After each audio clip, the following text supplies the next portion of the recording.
Dozens of Milwaukee businesses have private security. It's a regular guy from the neighborhood. But a FOX 6 investigation finds many are unlicensed. I have a local guy from the neighborhood. Untrained. That is absolute nonsense. And even dangerous. How are all these stores having people that just regular people off the street pretend to be security?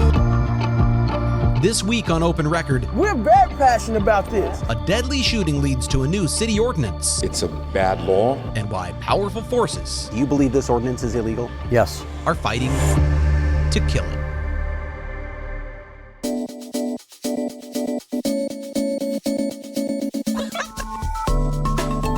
From the FOX 6 studios, this is Open Record. I'm Brian Polson, and I am joined, as always, by Open Record's executive producer, Sarah Smith. Hi, Sarah. Hi. And, of course, we are also joined by Contact 6 reporter Jenna Sachs. Welcome back, Jenna. Oh, thank you. I feel like I'm leaning way over here, away from you as I said that to stay near my microphone. We are recording this episode on Wednesday, May 29th for release on Thursday, May 30th. And just hours after this episode is published and available to listen to view, my latest investigation will be airing on FOX 6 News. That is on Thursday night, May 30th. Specifically, we're looking at private security guards in Milwaukee, bouncers, ID checkers, gas station attendants who do not work for a licensed private security company. We're going to show you what prompted a new city ordinance regulating security workers in the city and why a powerful business group says that is bad for Wisconsin employers. We'll do that when we come right back. So this week's topic really begins in the summer of 2023 with a case of petty shoplifting at a gas station. What happened there, Brian? Yeah, so we've covered this on FOX 6 News a number of times, not in the investigative unit, but just general news coverage. It was last summer, August 16th, 2023, at the corner of Titonia and Roosevelt. This is the Garden Homes neighborhood in Milwaukee. It is, by the way, one of the more dangerous neighborhoods in the city of Milwaukee. Crime's an issue, so a lot of these gas station and small business owners will have people stand watch. They're looking out for, at a gas station, they're looking for shoplifters, right? Oh. And a young man, 29 years old, Isaiah Allen, was known around that neighborhood, and he'd come to the store. He had shoplifted before. His mom says he had stolen small things here and there. She says he had mental health issues. The people in the neighborhood knew about him. They also kind of took care of him. But one day he is there and he comes into the store and he grabs a box that police later look at the video and it shows it's a box of Little Debbie snack cakes. So this isn't a high dollar theft. He's not, knocking the place off for all their cigarettes or booze or something like that. He's not robbing the cash register. He's taking snack cakes. It's a crime, no question about it. But what happens next is what really outraged a lot of people and is really what prompted this story. William Pinkin, a guy, is sitting in a chair in the back of the store. You can see in the video, and he looks like he's store security. He's not in a uniform, plain clothes, but he's in the back of the store watching. He sees Isaiah Allen grab the box of snack cakes. He gets up. Allen immediately leaves the store. He chases after him. And according to the description in the criminal complaint against William Pinkin, he gets there, gets outside, gets within an arm's length. And as Allen is facing away from him, shoots him in the back of the head, kills him. There's no other exchange. There's not a fight. It's not like Isaiah Allen pulled out a gun and threatened him. He simply chased after a shoplifter and shot him dead. And what's really interesting about the complaint is it describes Pinkin calmly walking back into the store and waiting. And when police arrive, he just tells them, I didn't see what happened. He seems to have really no fear of what happened, but it's a pretty egregious situation. And the way the video, we haven't seen the video, but the way it's described in the criminal complaint, this sounds like the kind of violence that never should have happened, regardless of what he was taking. So Pinkin, though, it was not I guess we'll get into this more later, but there was an issue with him to begin with.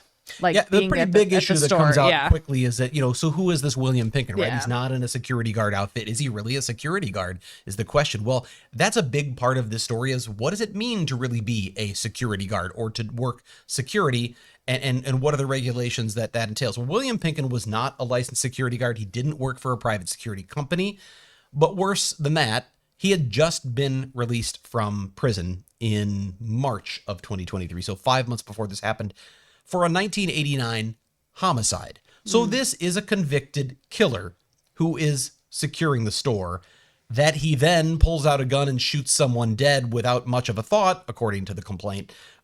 seems less surprising when you know that background. That's what really prompted the outrage here, is what was a convicted murderer doing guarding the store, much less a convicted murderer who was armed with a gun. Which raises the question, how did he get hired? In the first place, did they know about his record when they hired him? It's a really good question, and I think that's one of the things that the family of Isaiah Allen has been trying to get to the bottom to, but certainly the person who hired him, I should say certain. He has said on the record, the man's name is Gurinder, I've got it here, but Gurinder Nagra. He owns a number of businesses in the area, gas stations and the like, and he had testified before the licenses committee in the city of Milwaukee for his most recent gas station renewal. They have to be approved to sell food, to sell liquor, things like that. And he had said that he hired security because they'd had some problems. I mean, it's like I say, it's a high crime area, but business owners are responsible for kind of maintaining the peace on their property and not bringing trouble to a neighborhood. So he tells the licenses committee, yes, we've hired security, but it's just a guy from the neighborhood. It's just some guy. It's not. He admits it's not a private, but he told the licenses committee before all of this happened, the guy he hired is this guy from the neighborhood, but he's not going to have a gun because, in the owner's words, he said that creates more conflict and you'd rather have someone de-escalate a situation than escalate it to violence. So he felt it was better to have someone who was unarmed. Now, is that what he told the committee, but he knew all along his guard had a gun? Was the guy carrying the gun without telling the boss that he was carrying a gun? Did the boss look the other way and not really ask? That's not clear. What we know is he told the committee the guard wouldn't have a gun. The guard did have a gun, and someone's dead. And he was a convicted felon. And he was a convicted, not only convicted felon, convicted murderer. That's the thing here. It's one thing to be a convicted felon because maybe you had your second possession of marijuana case, and then it becomes a low-level felony. This was someone who had killed already and is now, with no regulatory oversight at all, is working in a security role and ends up killing someone. So that's really where the outrage comes from in this one. So you were talking about the criminal complaint. So Pinkin was charged. He was homicide. He was charged with homicide. And I'm going to do my usual shuffling of paperwork in the Allen case. In the Allen case. So he's charged with, he's already out on, I guess it would be technically from 1989, that's still called parole. He's out on parole from his 1989 homicide because that was before truth in sentencing came around in 2000. We don't have parole anymore in Wisconsin. We have extended supervision. He's out on parole. I'm assuming there were some sort of, probationary or parole requirements and things. And one of them would be to follow the law and not, have an illegal gun that as a felon he never should have had. But he ultimately was charged. Maybe I didn't bring that one in here. Now I've got other stuff. That's fine. See all this paperwork. I don't even have that one. With me. But he's charged with homicide. It's still pending. He's not been convicted of the homicide. But enough was fairly apparent with this that it's already led to other things, such as the business owner. Right. What happened to the gas What's the station? consequences there? Yeah. So you run this licensed business. You've got someone on, who you hired, who is carrying an illegal weapon and now commits what looks like a homicide and what is charged as a homicide. He went back before the licenses committee. They called a special meeting, and this was a really long meeting. A lot of neighbors came around. A lot of people from the Isaiah Allen family came and said they want this place shut down. And the owner faced a lot of tough questions. And ultimately, his license was revoked. And so that gas station is shut down. Now, my understanding is the owner is still trying to find ways to see if he can open back up. The Allen family insists they'll do everything they can to ensure that doesn't happen. But it's a liability he took on himself by having someone work security for him who he hadn't properly vetted. From the neighborhood. Was it just that one gas station that was shut down? Because you mentioned Correct. he owned a few. He does have other businesses, but the way the city views this, they look at it business by business. They don't say we're going to shut down all of your others. Each business sort of is its own entity, which has its own license and will have its own set of hearings if those come about. Now, I know the Allen family has told me they want to see all of his other businesses shut down. They're obviously very upset that someone who could operate this way allowed this to happen. Whether or not that's something that's going to come out of this, it really would be dependent on the facts and circumstances at each location. Now, this might be speculating a little bit, but if the gas station would have had a licensed armed security guard and this same thing would have happened, is there any thought of would they also have lost their license? That's a good question that you asked, but I think in that case, and I don't know, I guess that would be up to the licenses committee to look at all of the facts. But in that case, you say, if he found someone who was properly vetted, who was licensed, who was bonded and insured, worked for a private security company, he had a gun that he was allowed to have, either had his CCW permit or he had the training through the state of Wisconsin to get a permit to be armed. If you hire someone like that, certainly you're making a more responsible decision as a business owner, right? And then if he acts in a way that still constitutes a homicide, what were you doing in terms of oversight? What kind of training or instructions did you give? That would come into play, Right, because other it might be, factors, yeah, yeah. we know that you're fully licensed, but as a boss, I tell you, you see someone steal snack cakes, you shoot them on site. Yeah. That's still going to be a major problem. Right. But if you say, follow your training, that's what I want you to do. I don't want you to confront someone. And like he said to the committee, I want you to de-escalate. But then he acts that way anyway, I think it would be a very different story. So that's certainly a risk Yeah. that these business owners take by hiring these people. Now, I know from watching a lot of your stories over the years that you tend to focus on a smaller issue in order to talk about a big picture, right? This was one business, one situation, but there is a bigger picture issue here with unlicensed people being hired by businesses. Yeah, as and that's really security the guards. purpose for this story, because we'd covered the homicide, we'd covered the gas station shooting on the Daily News, but what brought this about is actually what came out after the fact. And 7 months after this incident happened, the Allen family had gone to their alderperson, who is Andrea Pratt, the daughter of one-time interim mayor of Milwaukee, Marvin Pratt. She's in her first term on the Milwaukee Common Council, and they went to her to see, what can you do about this? And it gets tricky. It gets complicated because there is a state law that regulates private security guards, but that state law makes an exception. And I know I've laid out some sort of where we're going to go. I might be going out of order a bit here, but that state law lays out an exception for people who work directly for a business. So if I work for the gas station, I'm not required under state law to get a private security permit. I am just an employee of the business whose job it is to do security. Well, that applies to a lot of people. That applies to bouncers at bars. It applies to the gas station attendant. It applies to maybe someone working for the local Super 8 hotel or motel. If you're working directly for the business and they assign you to do a security role, you don't need this state license. And that meant that a guy like this was allowed to act as security without a license. So Andrea Pratt says, we're going to change that. We're going to take some control here in the city of Milwaukee, and we're going to require people who work security for a business that employs them to get a city security license. And that passed unanimously in the Common Council, 15-0, and that became law in March. We're going to talk more about that ordinance and what has come out of it since then when we come right back.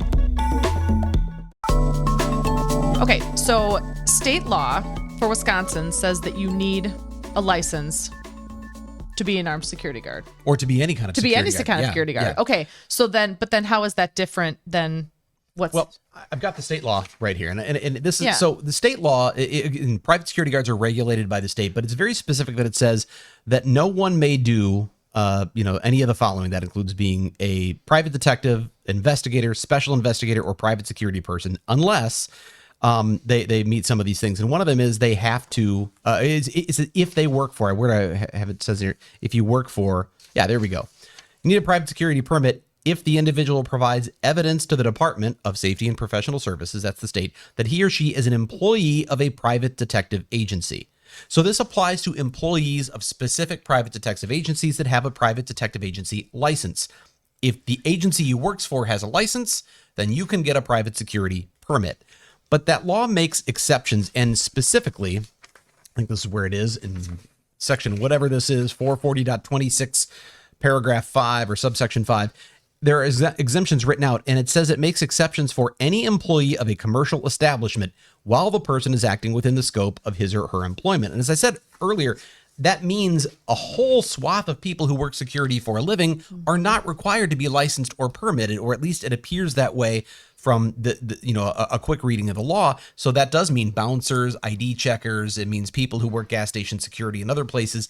If they work directly for the business, they don't need one. It leaves this regulatory gap, according to those who have advocated for changes. And that's where Alderwoman Andrea Pratt's ordinance was supposed to fill that gap. The idea is to say, the state says those people don't need one, but they're causing a problem in our city. We have a homicide now.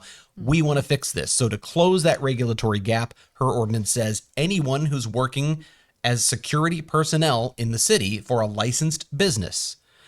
and that's a key that we'll talk about later, but for a licensed business, they need to have a city license to do security. Okay, so to paraphrase, if the bar were to hire a security company that provides guards, they would need to be licensed. But if they're hiring their guards themselves, those people don't need to be licensed. This is a good question, because if they are already licensed by the state, it sounds, if I understand the new ordinance correctly, there's already sort of a reciprocal understanding. You have a state license, you're good in the city. I don't believe they need to get an additional city license, but I could be wrong about that, and that's where we would maybe need to bring in the lawyers to sort that out. But it's really aimed at it, and this came up in a court case that we'll talk about a little later on, where the city attorney's office says the intent here, whether it's what the ordinance says clearly or not, the intent here is to focus on the plainclothes guys, the guys, and I say guys, it's not all guys, it's sometimes females as well, but the security workers who are working security but are not licensed by the state, that are not working independently, they're plainclothes, they're just standing watch. And there's a lot of those in the city of Milwaukee, and we found that out through some of our own detective work. And so those are different. I'm just making sure. Okay, so those are different. Like if you are checking IDs or pacing on a property line as security, that's different. The difference really comes down to who employs you. Okay. If you're employed by a private detective agency, you need to have that state license or state permit. If you're employed by the bar, the licensed let's business, say Brian's Tavern, and Brian's Tavern hires you to check IDs at the door, you don't need a security permit under state law.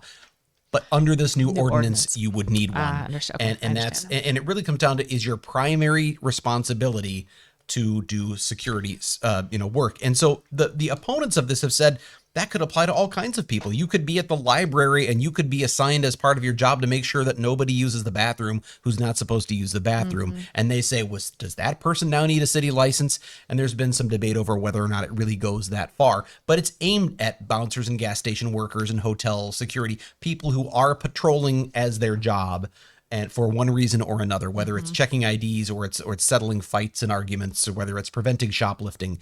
And so that's who this ordinance applies to. So before we get into the Common Council and how they responded to this issue, can you tell me a bit about the CCW issue here? Because Pinkin shouldn't have had a gun as a felon. Did the business violate the law by hiring him in the first place? Well, it's not clear if they didn't violate the law in terms of whether or not he was armed based on the state, security, because he wasn't working private security for an independent agency.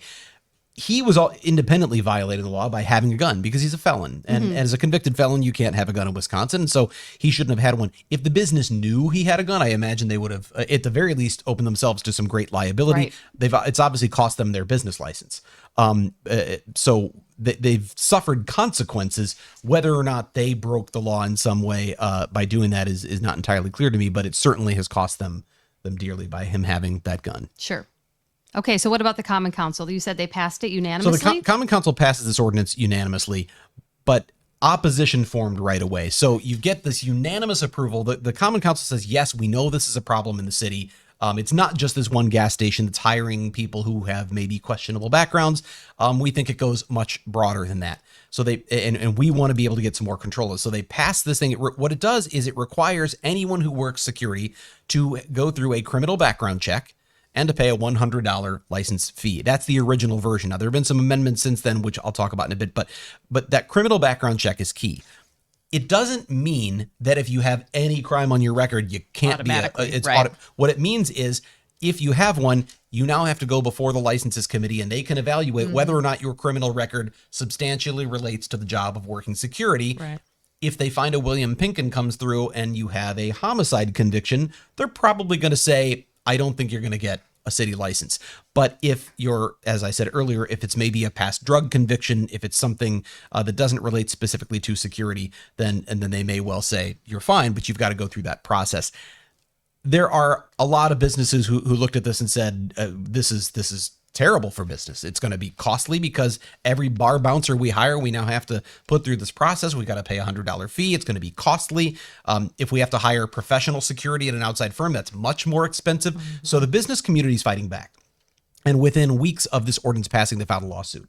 That lawsuit says that it accuses the city of violating the constitutional rights of people who want to work security in the city by saying that, and the key argument they make in their lawsuit is it's 4 bars and a towing company that sued over this. And their key argument is 1 out of every 4 black and brown people in the city of Milwaukee have criminal records, have felony records. And therefore this essentially prevents them from following their career path, their, chosen line of work. And that it's going to wipe out a lot of people who do this for a living. So essentially what they're acknowledging is a lot of people who work security in Milwaukee are convicted criminals already. The question is how many and what are their crimes? That's one of the really big questions out there.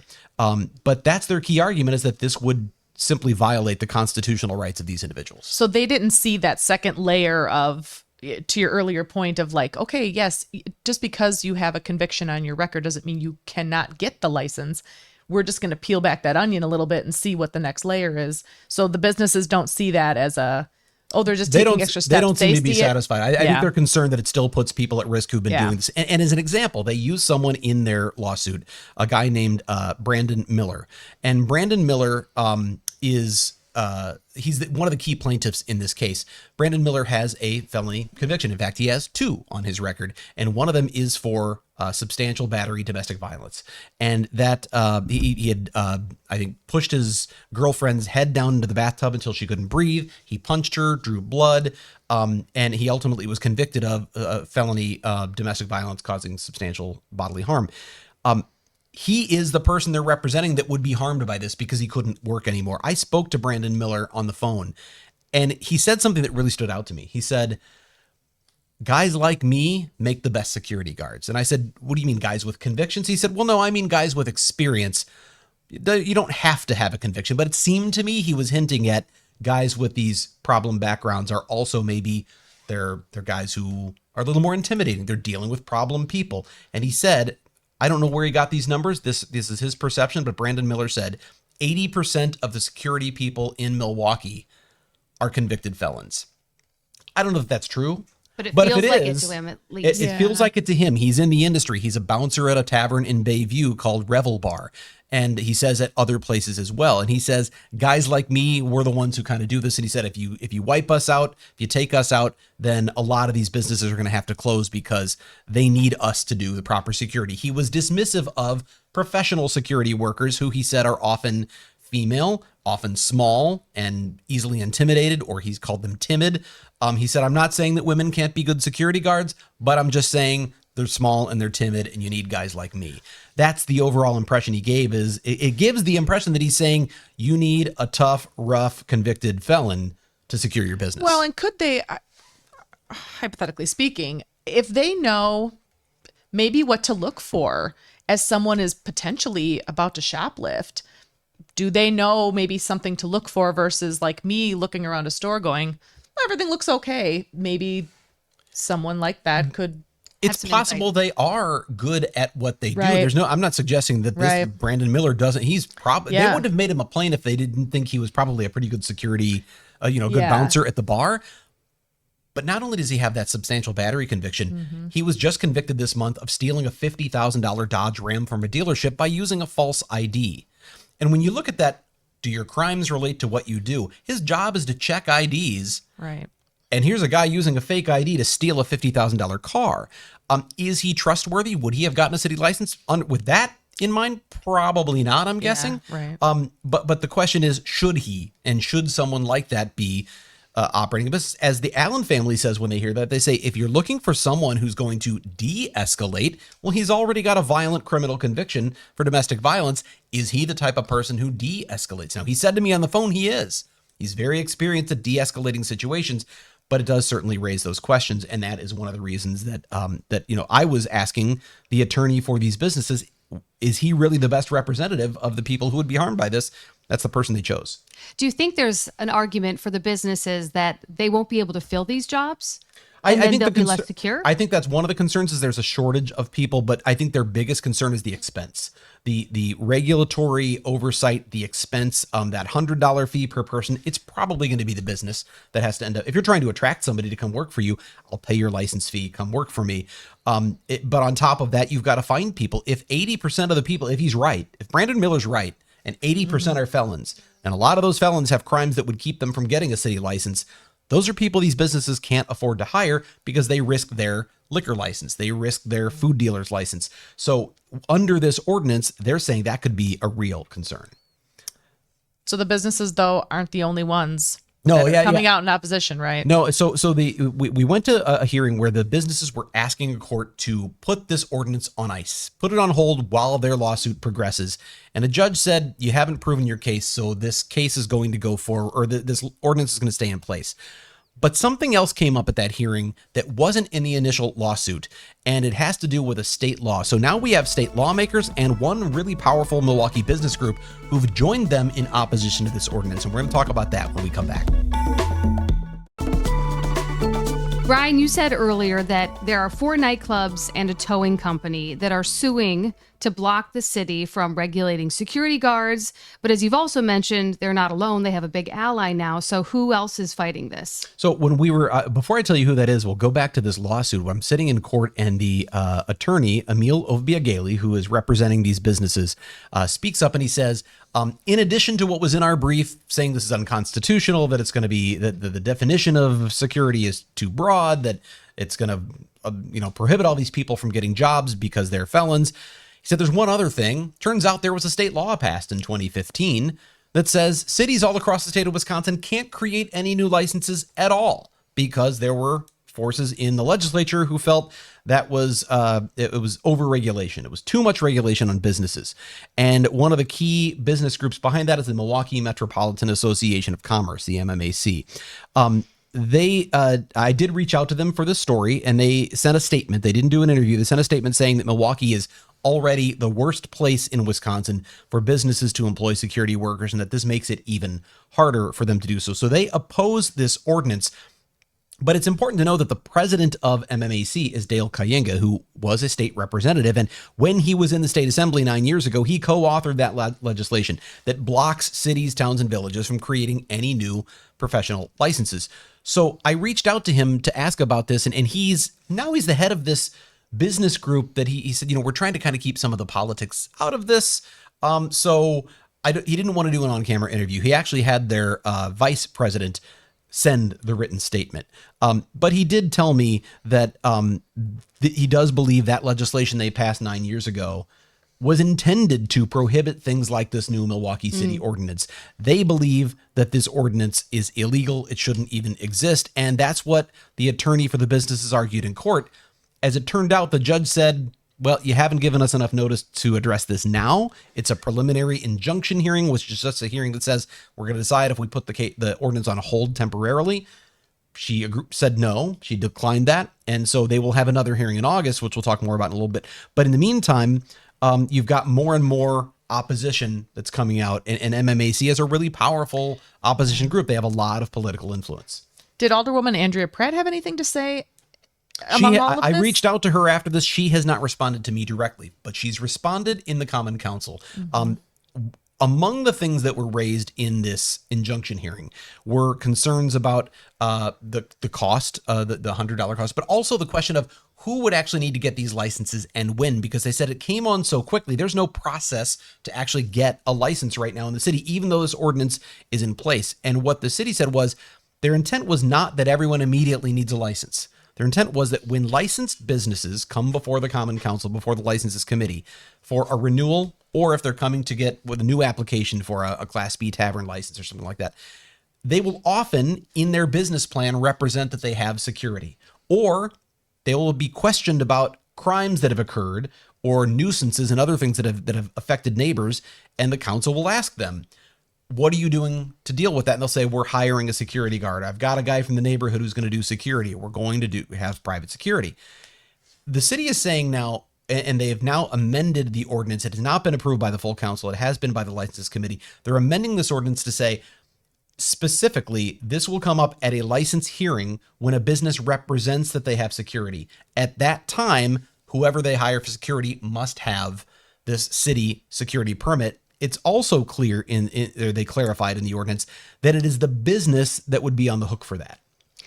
if so, not the individual so much for failing to get the security license, but the business who is employing them. If they don't make sure that person is licensed, then they could be held accountable for it. So we've got some people arguing that the ordinance is illegal. Has a court weighed in on this? Will a court eventually weigh in? It seems that this is probably going to be a key issue in August when this goes back to court. And I mentioned that we had a former Assemblyman, Dale Kayenga, who says, yes, this was the purpose, but he kind of said it to me on the phone. He did do it on camera. But he said, you might want to talk to Senator Van Wanggaard, who was the sponsor of the same legislation in the Senate. So we set up an interview with Senator Wanggaard, and he said exactly that. He was very unequivocal. I asked him, do you believe this 2015 law that blocks cities from creating new licenses prevents this ordinance? And he simply said, yes. They can't create a new license for a profession that didn't exist before 2015. So he believes this is illegal on its face, and whether or not that's going to be something the judge agrees with. The city has its own sort of nuanced argument here. They say, and this is one that'll be interesting to see how it plays out. The assistant city attorney who is representing the city in this case told the judge that law, it regulates professionals in the city. He said, we're not talking about professionals. We're talking about just some guy you hire, the guy in plain clothes who works down or lives down the street, and you say, hey, can you secure my gas station, or can you stand watch over here? It's the bouncer in plain clothes. They're saying these aren't professionals. So it may come down to a legal argument over what constitutes a profession. Now, Senator Wanggaard said he thinks that's ridiculous. Of course, it's a job, it's a profession, it's what you do for your career. This is your line of work. So they believe not only does it apply, he was very clear. Oftentimes judges are asked to interpret legislative intent. What did the legislature intend? And he says, this is what we intended, to block laws like this. So he believes it's very clear that this ordinance shouldn't exist. The question, I guess, is why? Why didn't they want the city to have more? And this goes back to the business group's perception that Milwaukee is too heavily regulated. It's too hard to do business. And at the time the city had created a new license for photographers, and photographers, they said that was like one step too far to be a photographer in the city of Milwaukee. Now you've got to go to license for that. They said, forget it. No more licenses. And that was what passed 9 years ago. So you talked about August, and that's when they reconvene on this. That's when this lawsuit will go back to court. There is a hearing at the time where they will address, both sides' arguments as to whether or not this law should exist. I don't know if a decision will be made at that time or if the judge will take things under consideration, how long this will go. But between now and August, so for the next, this is still the end of May. So for the next 4 months, this ordinance is in effect, and businesses that have a license with the city that represent to the city that they have security need to have people licensed. What's not clear is how that works. Are they enforcing? Obviously, if there's code enforcements, they need someone to enforce the codes. Right. That's another job. Well, and is there even a process to get one? I think that's a big question. I asked that of the licenses division on this. We're recording this on Wednesday, the 29th. I asked this on Tuesday, the 28th. I didn't get a call back immediately, so I'm waiting to hear back, and it's possible by the time this is released, I will have gotten that call back. I don't have an explanation yet if the process even exists. And again, it doesn't mean that if you today work as a bouncer, you immediately need one. It's the next time your employer is up for renewal and they make that representation that they have private security, that everyone will need to have this license. One of the other things that the amended ordinance would do is it would reduce the fee from $100 to $35. And I think that's probably intended to stave off the argument this is far too expensive for small businesses. Yeah. So they've reduced the fee already by 2/3. Whether that will, alleviate the concerns of those who oppose it, I guess remains to be seen. But in the end, what it means is we don't know if there is a process or what that process is. In August, we'll find out more about whether this law is going to go forward. I keep talking about the businesses, though, that represent that they have security. We actually looked at licenses committee hearings going back 2 years in the city of Milwaukee, and I looked at the minutes of those meetings and searched the word security. And I was able to find 98, 99 businesses that have in some way or another represented that they have security, they want security, they promise to get security. That's just in a 2-year period and just ones that appeared in the meeting minutes. So this applies to hundreds of businesses in the city, some that already employ professional security guards, many that have these plainclothes people that they directly employ who would need to be licensed. And again, the businesses say this is terrible for us, but the Allen family says the price you pay for not having it is one they're paying at the highest level. They've lost a son, a cousin, a nephew. And I think that's probably a good time for us to go off the record. We'll do that when we come right back. And it is time for us to go off the record. This is the part of the podcast where we get a little more casual and have a little fun by answering a question for which we have not prepared. But before we do that, I have to address something that is on your screen right now if you look down.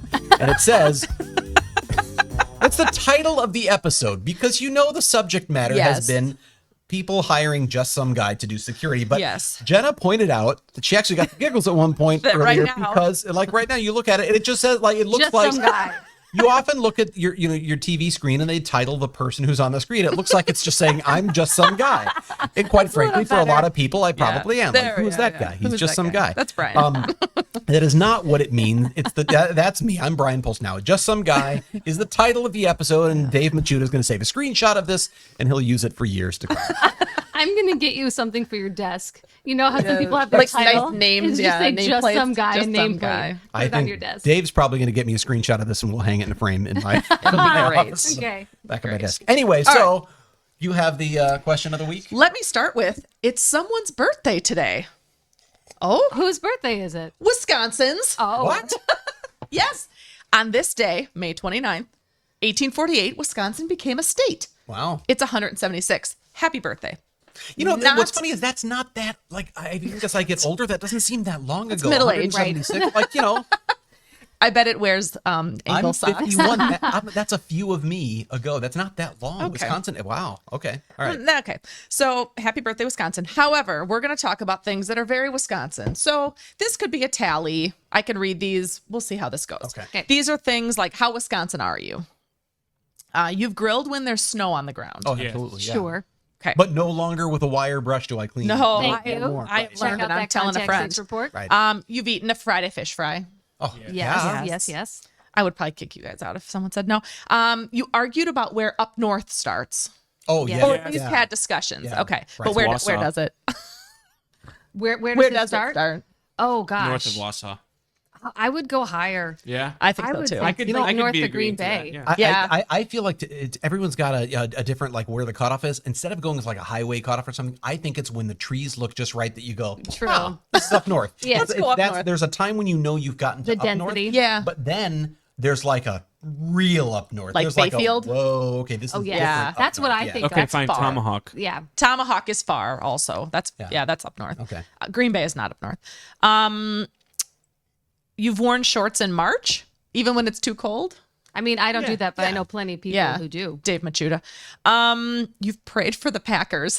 I mean, I've probably said a prayer or two, like right before a big play or something like that. Like, please just. I mean, how do you think Aaron Rodgers got all those Hail Marys? That's what I'm We were all saying. praying before each one So of those. many. You've purchased Jolly Good soda. What? I don't know Actually, what that no. is. No. What? I See, I'm a don't St. know, Louis yeah. St. Louis And kid I'm when I from was Minnesota I drank originally. soda. I drank soda Jolly as a kid. Good is so Yeah. good. It's Do they Jolly sell Good. it at the grocery Yeah, store? absolutely. And now they sell these delightful like 8-ounce cans. Oh, they're so Are good. they like fruit flavors? Yes. Or? Yes. So there's like a cola, but they have Okay. cream soda. Okay. Grape. So cherry. I grew up in St. Louis. It was Vess Cola was the local. This probably the St. Louis version of Jolly Good. Okay. Where you had like your They called it lemon Vess lime Cola? Vess VESS. Oh, okay. So it was you had like lemon lime and your grape and Yes, your orange. They're that's very probably simple similar. but delicious flavors. Delicious. yes. Yeah, very flavorful. You've said, Oh, Oh, definitely. all Every the day. time. All the time. That's what and I say it's the grocery store aisle Yeah. or whatever it is, and somebody let me just grab that right there. Can I just and sneak then you around see to him on the next aisle. And it was probably a few months ago. My wife, we were in the kitchen and she bumped into me and she said, "Oh," and I said, There it "Your is. conversion Yeah. is complete." See, We have come full circle. I'm from Minnesota, and we have a little more of a so ours is like I liked the way. That's the Wait, I want you to go distinction. back and There's say, and then say there's Minnesota again. Did I do it? You Yeah. did the Oh. Minnesota. Well, now I'm thinking about it. Did I say Minnesota? You Yeah. did Minnesota. When I was did. in Minnesota. It snuck out. Let's see. You've eaten only cheese for a meal. Definitely. Yeah. Yeah, too often. You call it a bubbler. Yes. No, which maybe you no, guys don't. I if you're don't not. want I to, do. but my kids do. Yeah, because And they're smart. I know. I don't. I again, it's weird because of the timing. Because I came here in my early 30s, and I'm now early 50s. So I've been here 20 years, but I didn't grow up in Wisconsin. I grew up in St. Louis. It was a water fountain or a drinking fountain. Right. Yeah.